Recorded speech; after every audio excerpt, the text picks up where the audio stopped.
Bismillahirrahmanirrahim. Assalamualaikum warahmatullahi wabarakatuh.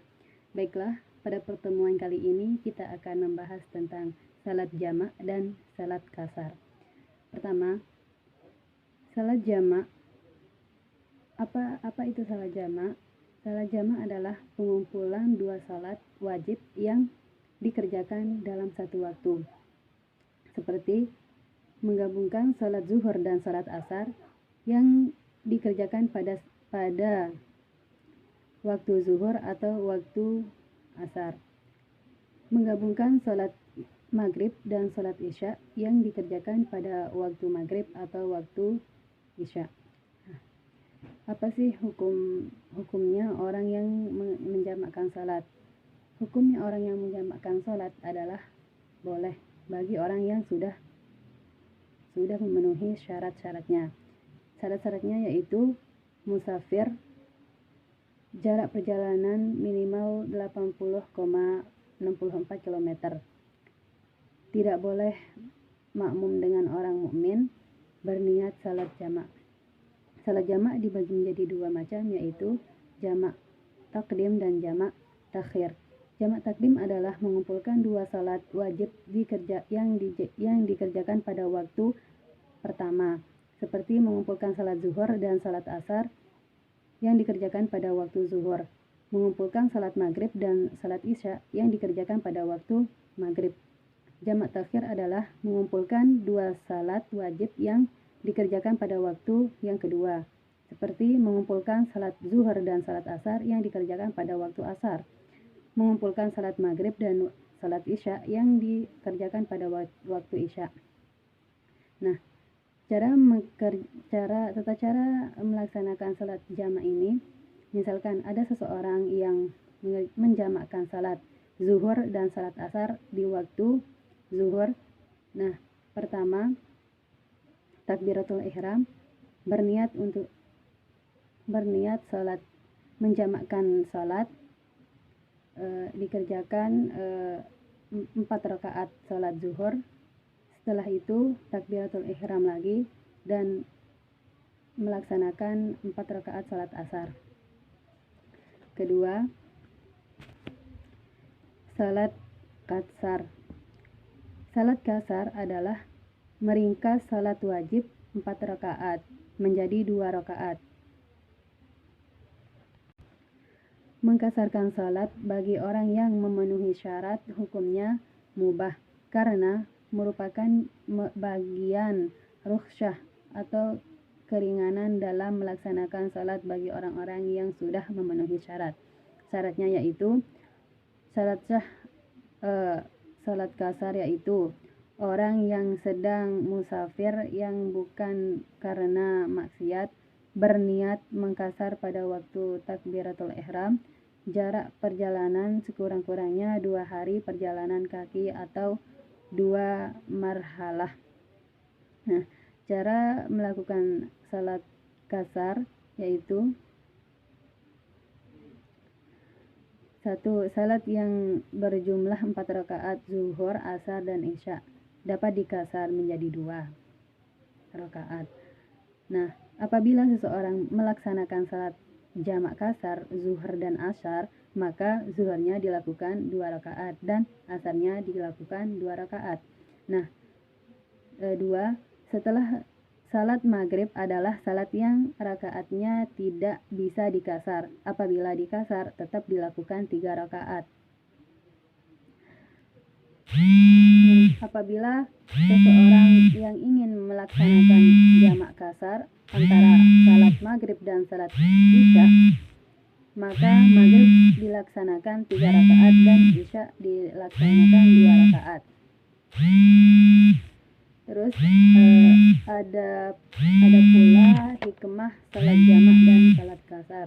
1. Salat jamak dan kasar merupakan rukhsah atau keringanan dari Allah Subhanahu wa taala terhadap hambanya manakala kita sedang berpergian, sehingga dapat melaksanakan ibadah secara mudah sesuai dengan kondisinya. 2. Melaksanakan salat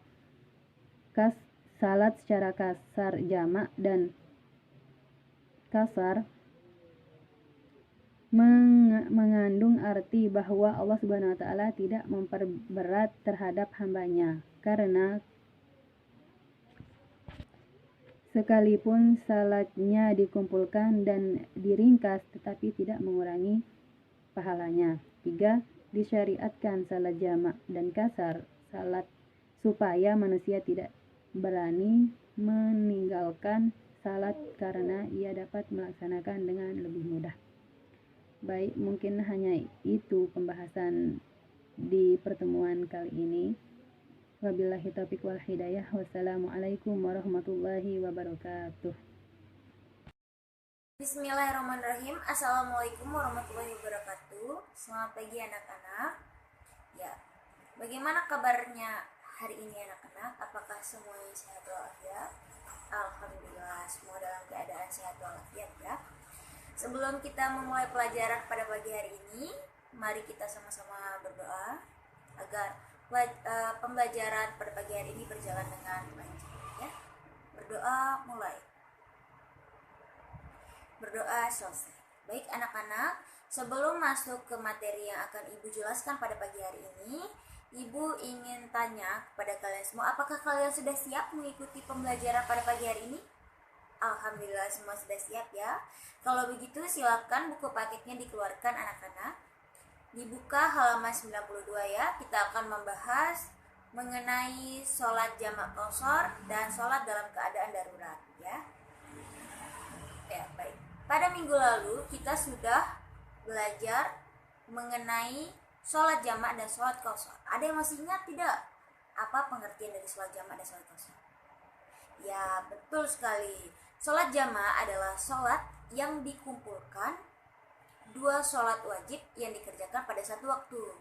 Sedangkan sholat qashar adalah meringkas sholat wajib 4 rakaat menjadi 2 rakaat. Pada kesempatan kali ini, Ibu akan menjelaskan tentang sholat jamak qashar. Apa ada yang sudah pernah mendengar bagaimana sholat jamak qashar itu? Ya, baik. Kalau begitu Ibu akan menjelaskan secara singkat ya. Jadi, sholat jamak qashar adalah sholat yang menggabungkan sholat jamak dan sholat qashar lalu dilaksanakan pada satu waktu. Contohnya, pelaksanaan sholat zuhur dan sholat asar yang masing-masing dilaksanakan dengan 2 rakaat, tetapi juga dilaksanakan pada satu waktu. Boleh di waktu sholat zuhur atau sholat asar. Nah, kemudian syarat agar bisa melaksanakan sholat jamak qashar yaitu yang pertama adalah sholat tersebut memiliki 4 rakaat seperti sholat asar dan sholat zuhur tadi, begitu. Kemudian sedang berpergian dengan jarak tempuh sekitar 80,64 km atau lebih, dan keadaan cuaca yang sedang ekstrim pada saat itu ya, itu kita boleh melaksanakan sholat jamak dan qashar. Nah, kemudian ada beberapa hikmah sholat jamak dan qashar. Yang pertama adalah sholat jamak dan qashar merupakan kemurahan dari Allah Subhanahu wa taala terhadap hamba-hambanya manakala kita sedang berpergian, sehingga dapat melaksanakan ibadah secara mudah sesuai dengan kondisinya.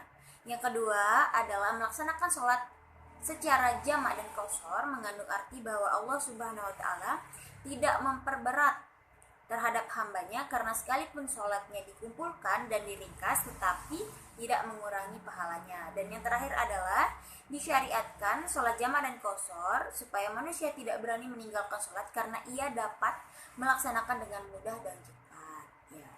Kemudian Ibu akan melanjutkan dengan penjelasan sholat dalam keadaan darurat.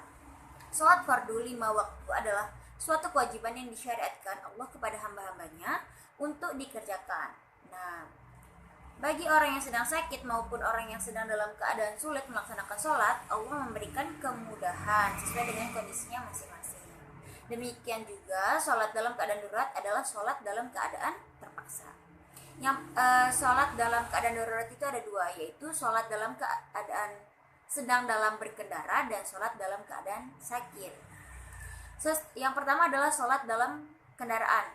Seseorang yang berpergian dengan kendaraan tidak bisa melakukan banyak aktivitas secara normal, termasuk melaksanakan sholat. Nah, karena itu ada beberapa catatan penting yang perlu kita perhatikan. Yang pertama adalah sholat wajib harus dilakukan dengan cara sempurna, yaitu dengan berdiri, bisa ruku, bisa sujud, dan menghadap kiblat. Jika tidak bisa berdiri, maka kita bisa melaksanakannya dengan duduk. Jika tidak bisa duduk, maka kita bisa melaksanakan dengan berbaring. Kemudian bersuci atau berwudu ya. Bila memungkinkan menggunakan air, karena jika keterbatasan air, kita boleh melakukannya dengan tayamum. Kemudian yang ketiga adalah jika di atas sebuah kendaraan seorang tidak bisa sholat sambil berdiri dan menghadap kiblat, maka cara sholatnya adalah duduk semampunya. Yang keempat, jika di atas kendaraan mampu sholat sambil menghadap kiblat, maka wajib sholat dengan menghadap kiblat meskipun sambil duduk, gitu ya. Yang kelima adalah pada waktu takbiratul ihram hendaknya menghadap kiblat. Seterusnya dapat menghadap sesuai dengan arah tujuan kendaraan. Nah, ketentuan yang tadi Ibu sebutkan itu berlaku untuk sholat wajib ya anak-anak. Nah, kemudian yang kedua, sholat bagi orang yang sakit.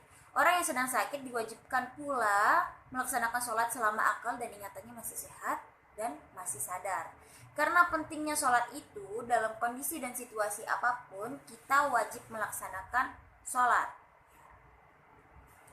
Gitu ya, tata cara sholat dalam keadaan darurat. Yang pertama adalah sholat berdiri tetapi tidak bisa ruku atau sujud. Yang kedua adalah cara sholat dengan duduk. Yang ketiga adalah cara sholat dengan tidur terlentang.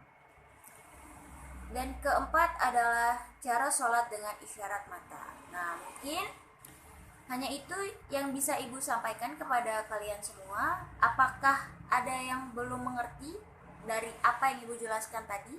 Jika belum ada yang mengerti, silakan bertanya.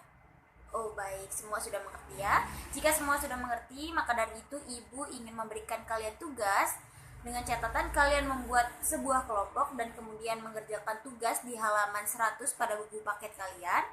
Nah, tugas itu akan Ibu periksa pada minggu depan ya. Jangan lupa dikerjakan anak-anak. Ya, baik.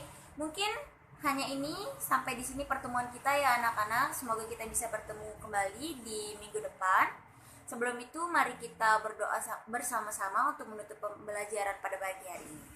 Berdoa dimulai. Berdoa selesai. Ya, terima kasih anak-anak. Wassalamualaikum warahmatullahi wabarakatuh.